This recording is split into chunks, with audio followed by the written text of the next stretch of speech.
സംതൃപ്തിയോടും അഭിമാനത്തോടും കൂടിയാണ് ഒരു കോൺഗ്രസ് പ്രവർത്തകൻ എന്നുള്ള നിലക്ക്, ഒരു UDF പ്രവർത്തകൻ എന്നുള്ള നിലക്ക് മാധ്യമങ്ങളെ കാണുന്നത്.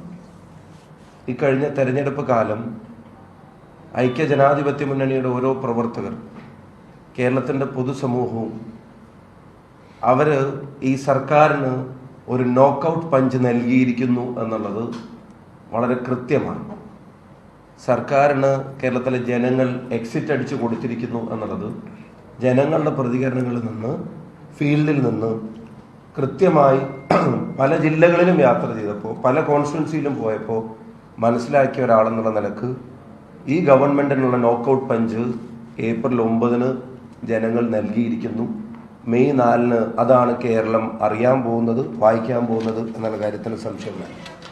സാധാരണ ഭരണവിരുദ്ധ വികാരം എന്നുള്ളതൊക്കെയാണ് നമ്മൾ പറയാറുള്ളത്. പക്ഷെ ഇത്തവണ ഫീൽഡിൽ ഭരണമാറ്റ വികാരമാണ് അതിശക്തമായി ആഞ്ഞു വീശിയത് എന്ന് പറയാതിരിക്കാൻ കഴിയില്ല. ഒരു കവലയിലെ 9 ഹോർഡിങ്സിൽ 8ലും ഒരേ മുഖം വെച്ചപ്പോൾ ഈ ഭരണം മാറിയേ തീരൂ എന്നുള്ളത് കേരളത്തിലെ ജനങ്ങൾ ഒന്നടങ്കം തീരുമാനിച്ചു എന്നുള്ളതാണ്. ഈ തെരഞ്ഞെടുപ്പ് ജയത്തെ ഒരു കമ്പാർട്ട്മെന്റിലുമാക്കാൻ CPM-നോ LDF-നോ കഴിയില്ല.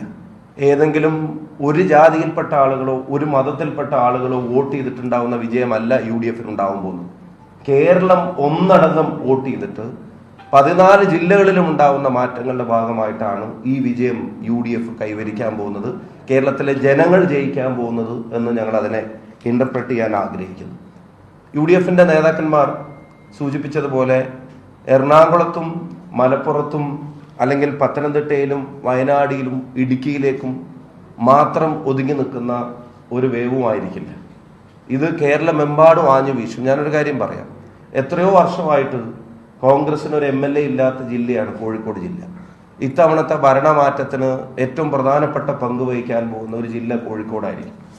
അതുപോലെ കഴിഞ്ഞ എത്രയോ പതിറ്റാണ്ടുകളായി UDF-ന് തെരഞ്ഞെടുപ്പുകളിൽ ഒരിക്കലും മേൽക്കൈ വരാത്ത ജില്ലയാണ് കൊല്ലം. കൊല്ലം ജില്ലയിലെ റിസൾട്ട് നമ്മൾ എടുത്ത് നോക്കിക്കോ.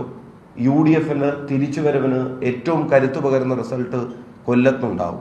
തൃശ്ശൂരും തിരുവനന്തപുരം പോലും ഈ തെരഞ്ഞെടുപ്പിന്റെ തുടക്കത്തിൽ UDF-ന് അനുകൂലമായി പ്രഡിക്റ്റ് ചെയ്തിരുന്ന സീറ്റുകളുടെ എണ്ണം എത്രയായിരുന്നു?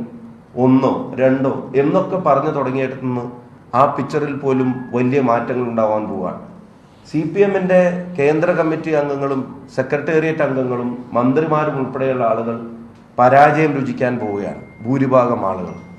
മാത്രമല്ല, ഇനി ആരെങ്കിലും ജയിക്കുന്നുണ്ടെങ്കിൽ അതുപോലും വലിയ വിജയങ്ങളായിരിക്കാനുള്ള, അത്രയും പാർട്ടി സ്വാധീനമുള്ള സ്ഥലങ്ങളിൽ മത്സരിക്കുന്നവർ പോലും വലിയ വിജയങ്ങളായിരിക്കാനുള്ള ഒരു സാധ്യതയും കാണുന്നുമില്ല.